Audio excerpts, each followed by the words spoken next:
Happy New Year, everybody. Believe it or not, at the end of this month, this channel will be celebrating its 4-year anniversary, which is crazy to think about. I started this channel when I was a freshman in film school, and now I've graduated and am unemployed, and we've come a great long way. I've enjoyed the journey so far, don't get me wrong, but it also has its road bumps, its problems, if you will, that I've noticed.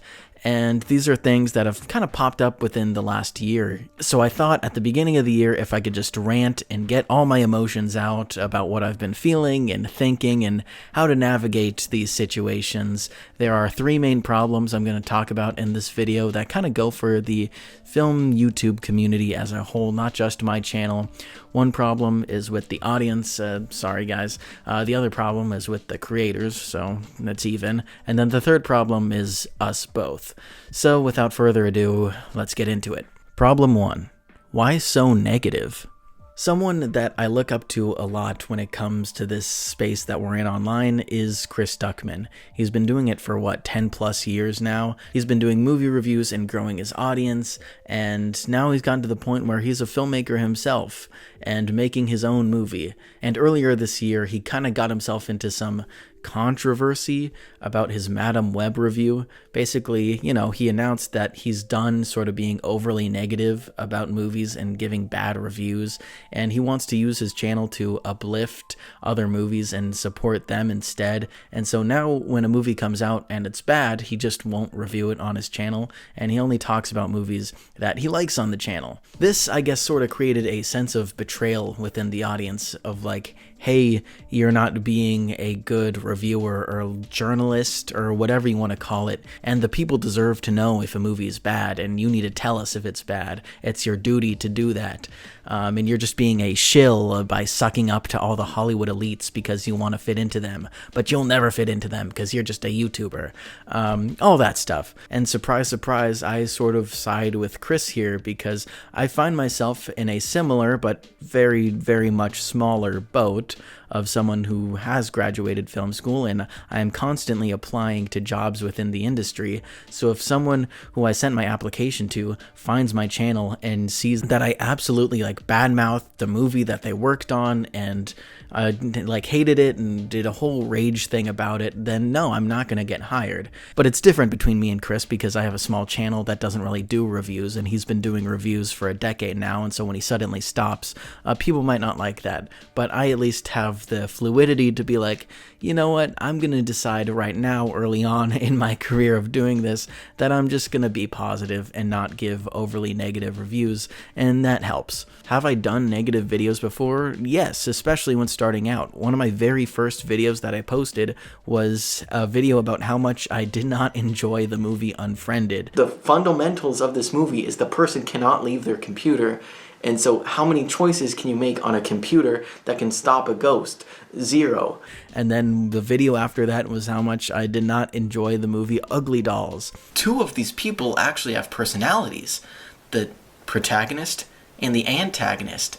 So what the heck do the other characters do? That's a great question. Basically, they're all comedic relief following around one protagonist, and they just take turns saying their little quips, but they're not funny. But I still keep those videos up because it's fun to look at those and how far I've come, and to be honest, there is still a little bit of good faith in those videos, good faith critique, and I think the criticisms I have with those movies are valid, and I use evidence to justify my points, other than someone else who will just take a low-budget movie and laugh at it because it's low budget. That's kind of sad. Because I, probably along with many of you, grew up in that era of YouTube. I was just a literal child watching channels like Ralph the Movie Maker and I Hate Everything, Your Movie Sucks, Nostalgia Critic, and the big daddy of them all, Cinema Sins. And that environment just taught me that, hating things is cool. Hating things makes you seem smarter than the people who like things because you're analytical enough to pick out the continuity errors in the background, and someone must be so stupid to enjoy a movie. And I think there is some residual effects of that era still happening on YouTube, even though those channels are not as prominent anymore. A lot of them have stopped making videos or sort of changed their ways for the better, which I appreciate. But the damage is sort of already done, that a lot of people just think hating things is cool, or at least hating things is funny and entertaining, and of course they go to YouTube for entertainment. These kinds of videos still exist, even though they're not made specifically by film review channels anymore.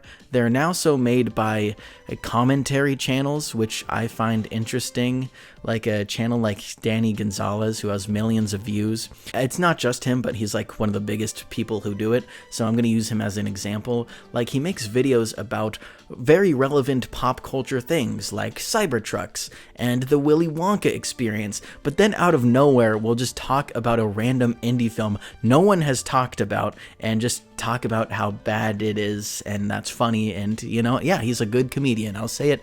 This is not hate onto him. It's just interesting how those sort of channels in like the 2010s have now evolved into just commentary channels making those videos. And on my channel, I do like to talk about movies that I enjoy and why I enjoy them, specifically ones that maybe are not getting the best reviews, like Tarot, or Fool's Paradise, or In a Violent Nature. Sometimes there's a very big movie that lots of people like, and then I make a video saying, hey, I liked it too, but then the only people in my comments are the people who didn't like it and are disagreeing with me. Those videos are fun to make, sort of defending a movie that is getting bad reviews and why I think it's good, but also I find myself being attracted to sort of these movies in a gray area, especially when it comes to independent movies.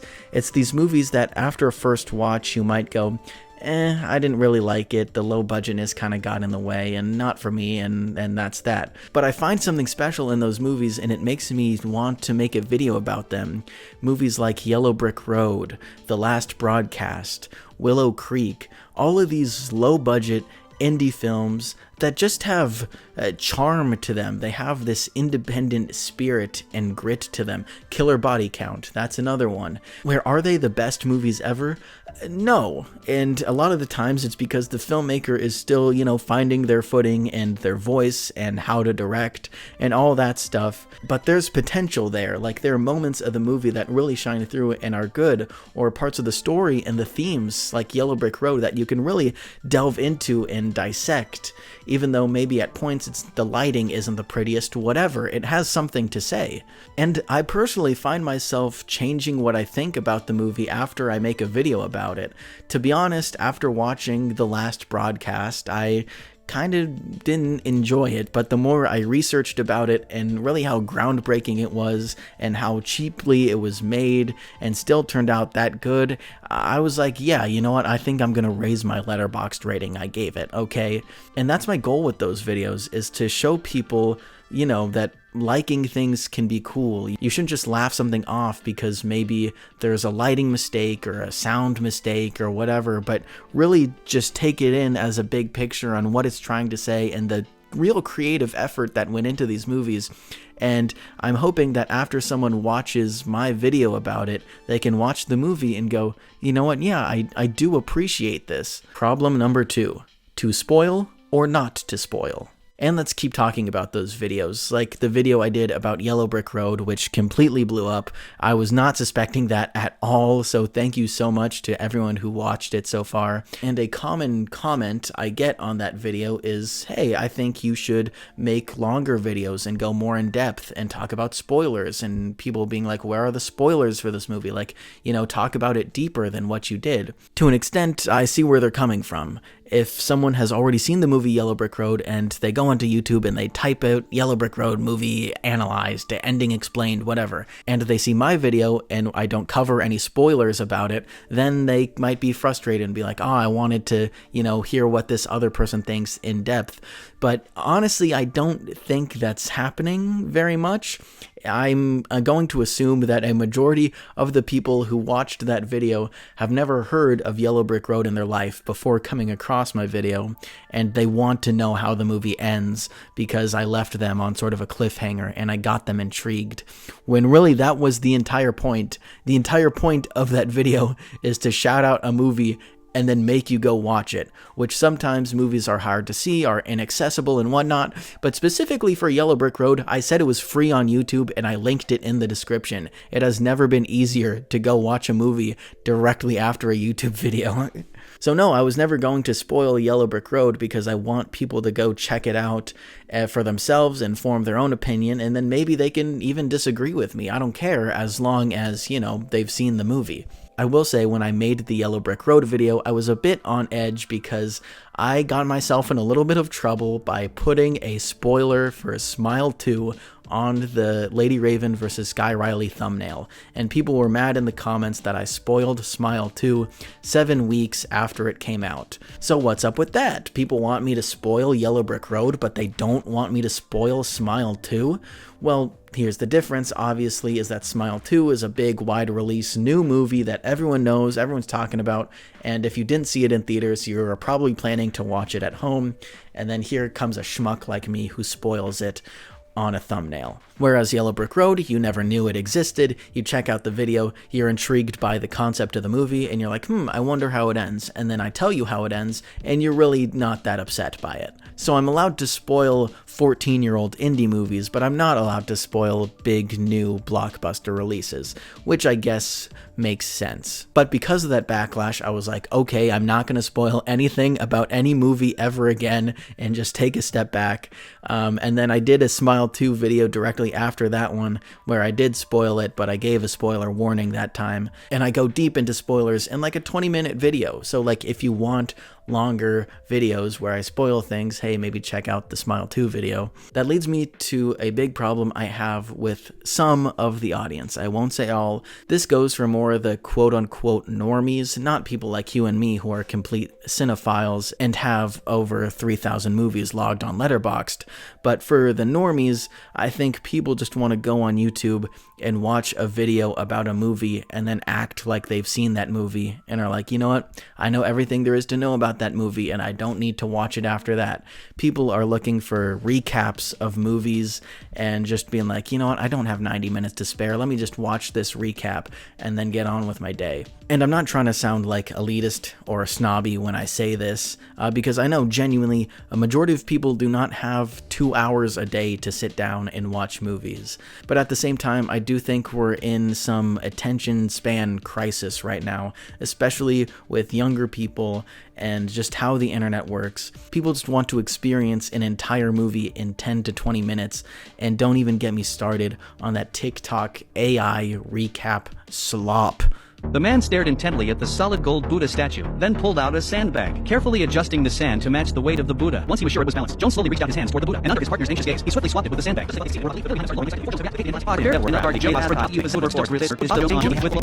Because a YouTube recap video is never, ever going to encapsulate a feeling of watching a movie for the first time. Even if it's bad, if it's good, it's up to you in your opinion and what you experience. And so if you're just watching some person recap the movie, then you're just getting their opinion on it, and then you're more likely to take on that opinion. And, you know, surprise of what I talked about earlier is now everyone is going to be overly negative about it, and then now you're just walking through the world thinking everything sucks. For example, there's a channel I love, and I don't think they're doing anything wrong. It's the audience, but the channel is Kill Count, which makes it really easy for a viewer just to be like, you know what, I don't want to watch a full horror movie, let me just watch the kill count about it. Which again, I'm critiquing the behavior of the viewer and not the kill count people, because they seem like lovely people over there.